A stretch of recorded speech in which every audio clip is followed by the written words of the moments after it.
On the coldest nights of winter, when the air can freeze exposed skin in minutes, something unexpected happens. Under a thick blanket of snow, the ground stays warm. Plants survive, insects remain active. Tiny mammals tunnel, forage, and sleep, protected from temperatures that would otherwise be deadly.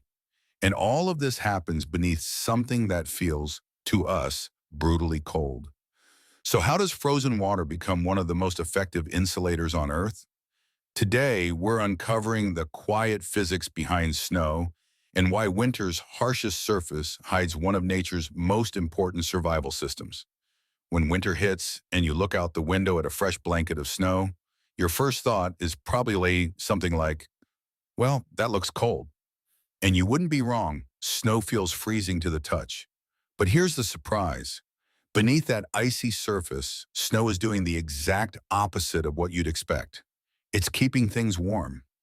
Under a thick layer of snow, there's a hidden world of plants, insects, and small animals that aren't just surviving winter, they're staying relatively comfortable. Warm by winter standards anyway.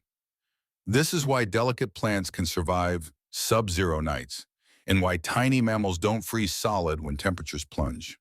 Today, we're diving into the secret life of snow to understand why it isn't just frozen water and why it's one of nature's most effective thermal blankets. To understand the why snow is such a good insulator, we have to start at the very beginning, high up in the clouds. Snow forms in cold clouds where the air is supersaturated with water vapor. That means there's more vapor floating around than the air can comfortably hold. When temperatures drop below freezing, that vapor doesn't turn into liquid water first. Instead, it skips that step entirely and turns directly into solid ice. This process, called deposition, is key. Instead of forming simple, compact ice, the crystals grow slowly and delicately, branching out into complex shapes. That unusual growth pattern turns out to be incredibly important later on, once the snow reaches the ground. Here's a fun detail. Every snowflake starts with a tiny piece of debris. Scientists call it a cloud condensation nucleus, but in everyday terms, it's basically microscopic junk, dust, salt from the ocean, bits of pollen, even pollution particles. Water vapor needs something to latch onto, and these tiny specks give ice crystals a place to begin growing. As the vapor attaches and freezes, the crystal expands outward. Its final shape depends on the exact temperature and humidity at every moment of its journey. That constantly changing environment is why no two snowflakes are ever truly alike. Each one carries a tiny record of the atmosphere it passed through. As snow crystals grow, they take on intricate forms: stars, needles, plates, and branching dendrites. Now imagine trying to stack a pile of star-shaped objects neatly together. It doesn't work very well. No matter how hard you try, you're left with gaps and empty spaces. That's exactly what happens when snow lands on the ground.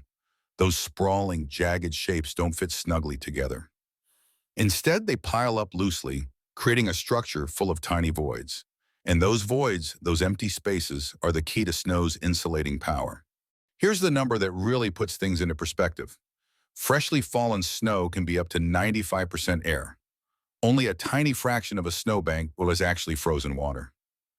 The rest is air trapped between crystals. That's why fresh snow feels so light and fluffy, and why you can shovel a huge volume of it without lifting much weight. But that air isn't just making snow lighter. It's doing something far more important. It's trapping heat. Air is a terrible conductor of heat, and in this case, terrible is exactly what we want. Heat moves efficiently through solids, especially dense ones. But air, especially air that isn't moving, slows heat transfer dramatically. By trapping millions of tiny pockets of still air, snow forms a powerful thermal barrier between the ground and the cold winter atmosphere. This is the same principle behind down jackets, sleeping bags, and home insulation. It's not the feathers or fibers that keep you warm, it's the air they trap. Snow just happens to be nature's version of a down comforter. Once snow is on the ground, it doesn't stay frozen in time. It begins to change through a process called snow metamorphosis. In one common process, destructive metamorphosis, sharp crystal edges slowly melt and refreeze into smoother, rounder grains. As this happens, the snowpack becomes denser and stronger. The crystals fit together more efficiently, but there's a trade-off. As snow becomes denser, it traps less air. Older compacted snow doesn't insulate as well as fresh powder. This is why a newly fallen snow layer is especially important for warmth early in the winter.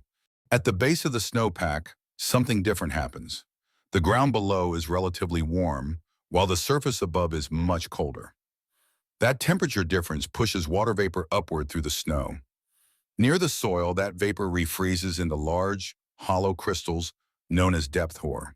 These crystals form a loose, honeycomb-like structure with big air spaces.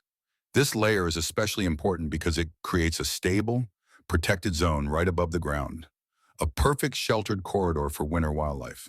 It's easy to forget, but the Earth is constantly leaking heat from its interior. Even in the dead of winter, warmth is flowing upward from the soil. Without snow, that heat would disappear straight into the atmosphere. But a sufficiently thick snow layer, often just 6 inches or more, can trap that energy near the surface. The result is a surprisingly stable microclimate. While air temperatures might swing wildly above the snow, conditions at ground level remain far more consistent. That protected space beneath the snow has a name, the subnivean layer. Derived from Latin, it literally means below the snow, and it's an entire hidden ecosystem. While outside temperatures might drop to 40 degrees below 0 Fahrenheit, the subnivean layer often stays between 20 and 30 degrees. That difference can mean life or death. Small mammals like mice, voles, and shrews spend most of the winter inside the subnivean zone. The warmth allows them to conserve energy when food is scarce. They tunnel through the snowpack, protected from wind and hidden from many predators. Without snow insulation, these animals would burn through their energy reserves just trying to stay warm, and many wouldn't survive the season. Larger animals take advantage of snow too.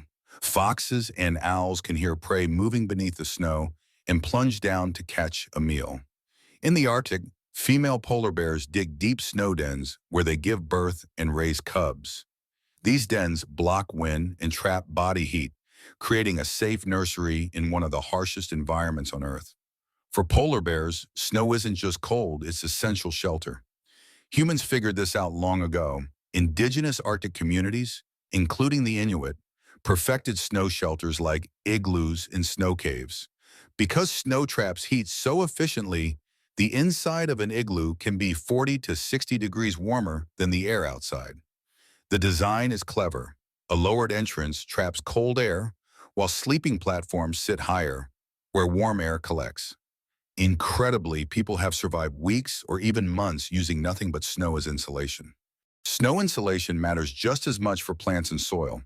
By preventing the ground from freezing too deeply, snow protects roots, microbes, and insects that maintain healthy soil. In agriculture, snow cover can mean the difference between winter crops surviving or failing. Snow doesn't just protect individual organisms, it supports entire ecosystems from the ground up. As the climate changes, snowfall patterns are shifting. Some regions are seeing less snow, even if temperatures remain cold. That means the ground loses its protective blanket. Without snow insulation, soils freeze deeper, plants suffer, and the delicate balance of winter ecosystems begins to unravel. So the next time you see fresh snow piling up, don't just think about shovels and slippery roads.